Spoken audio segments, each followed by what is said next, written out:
Hello friends, అందరికీ welcome back to our channel అండి. ఎలా ఉన్నారు మీరంతా? ఈరోజు వీడియోలో అయితే చికెన్ పకోడీ ప్రిపరేషన్ చూసేద్దాము.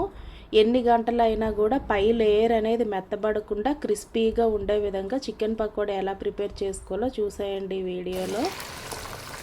ఇదేం పెద్ద ప్రాసెస్ ఏం పట్టదండి, టైం కూడా చాలా తక్కువ అవసరం అవుతుంది. అలాగే ఇంగ్రీడియంట్స్ భారీగా మసాలాలు కూడా ఇందులో ఏం మనం యూజ్ చేయం, చాలా సింపుల్గానే ఉంటాయి మసాలాలు కూడా. ఫస్ట్ అయితే వీడియోలోకి వెళ్ళిపోదాము.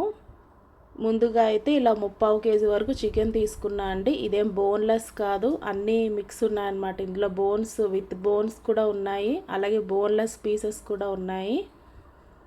ఇందులో వచ్చేసి అల్లం వెల్లుల్లి పేస్ట్, ఉప్పు, కారం, అలాగే గరం మసాలా పౌడర్, అలాగే నిమ్మరసం, ఇది వచ్చేసి కార్న్ఫ్లోర్ అండి. ఇవన్నీ కూడా వేసేసి మంచిగా ముక్కలన్నిటికీ ఈవెన్గా పట్టే విధంగా మిక్స్ చేసుకోవాలి. కార్న్ఫ్లోర్ మరీ ఎక్కువ పట్టదండి, ఓన్లీ పీస్కి కోట్ అయ్యేటట్టు వేస్తే సరిపోతుంది. మరీ ఎక్కువ కార్న్ఫ్లోర్ వేసిన స్టఫింగ్ ఎక్కువ వచ్చేస్తుంది అనమాట.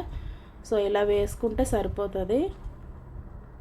మీకు ఇంకా టైం ఉన్నట్టయితే ఒక అరగంట వరకు ఫ్రిడ్జ్లో పెట్టుకోవచ్చండి.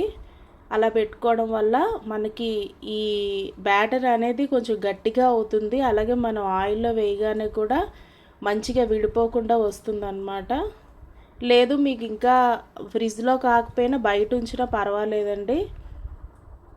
ఇప్పుడు వచ్చేసి హాఫ్ అన్ అవర్ అయిన తర్వాత ఇలా ప్యాన్లో ఆయిల్ వేసుకొని మీడియం ఫ్లేమ్లో పెట్టుకొని అన్ని పీసులు కూడా ఫ్రై చేసుకోవాలండి. హైలో పెట్టేయడం వల్ల పైన మాడిపోతుంది, లోపల ఉడకదు అనమాట. సో ఇలా మనం మీడియం ఫ్లేమ్లో పెట్టి ఫ్రై చేసుకోవాలి, డీప్ ఫ్రై. ఆయిల్ మీకు కావాలంటే నిండా మునిగేటట్టు వేసుకోవచ్చండి. నేనైతే కొంచెం తక్కువగానే వేసాను, ఎందుకంటే ఆయిల్ ఎక్కువ శాతం రీయూజ్ చేయకూడదు కదా. ఇలా తక్కువ కన్జంప్షన్ చేసుకుంటే మనకి ఆయిల్ అనేది వెంటనే వాడేస్తాం కాబట్టి ప్రాబ్లం ఉండదండి. అదే మనకి ప్యాన్ నిండా వేయాలంటే లీటర్ వరకు ఆయిల్ పట్టేస్తుంది. సో ఆయిల్ మనం రోజుల తరబడి వాడుతూనే ఉండాలి. మీకు ఎంతవరకు మీకు సఫిషియెంట్గా మీకు అవసరం అవుతుందో అంతవరకే మీరు వేసుకుంటే సరిపోతుందండి, ఎక్కువ ఆయిల్ యూజ్ చేయకుండా. ఇలా స్లోగా ఫ్లిప్ చేసుకోవాలండి, ఎందుకంటే మనం ఆల్రెడీ ఇందులో స్టఫ్ చేసి వేసాం కాబట్టి ఎక్కడ విరగకుండా నీట్గా మనం ఫ్లిప్ చేసుకోవాలి. చూస్తున్నారు కదా, ఎక్కడ మనం వేసిన కోటు బయటికి రాలేదండి, అసలు ఆ పీస్కి పట్టుకొని ఉందన్నమాట. చూస్తున్నారు కదా, ఆయిల్ కూడా చాలా నీట్గా ఉంది, ఎక్కడ మనకు స్టఫింగ్ అనేది బయటికి రాలేదు. మనం వేసిన పిండి మిశ్రమం ఏమీ డిస్టర్బ్ అవ్వకుండా నీట్గా ఫ్రై అయిందనమాట అంతా కూడా.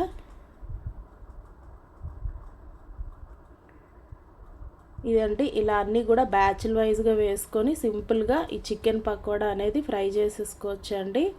ఫైనల్ టచ్గా ఇలా పచ్చిమిర్చి, కరివేపాకు ఫ్రై చేసి వేసుకుంటే దీని ఫ్లేవర్ అనేది కంప్లీట్ మనకి ఇంకా రెస్టారెంట్ టేస్ట్ వస్తుందన్నమాట. చూస్తున్నారు కదా, పై లేయర్ చాలా క్రిస్పీగా ఉంటుందండి. ఈవెన్ ఇది ఫ్రిడ్జ్లో పెట్టేసి ముందు రోజు పెట్టుకొని తిన్నా కూడా నెక్స్ట్ డేకి ఎక్కడ మనకి మెత్తగా అవ్వదండి. బ్యాటర్ అనేది పై కోటింగ్ అనేది క్రిస్పీగానే ఉంటుందన్నమాట. ఇది మనం బయట కొంటే చాలా కాస్ట్ కదండి. సో ఇలా ఇంట్లోనే ఈజీగా ప్రిపేర్ చేసుకొని ఫ్యామిలీ అంతా ఎంజాయ్ చేయొచ్చండి. అలాగే హైజెనిక్ కూడా ఇంట్లో ప్రిపేర్ చేసుకోవడం. ఇదండి ఈరోజు వీడియో. అయితే మీకు నచ్చితే లైక్ చేయండి, అలాగే కొత్త వాళ్ళు అయితే ఛానల్ సబ్ చేసుకోండి, హై పాయింట్స్ కూడా ఇవ్వండి. బాయ్ అండి అందరికీ. Please do subscribe my channel and do follow for more videos. Bye.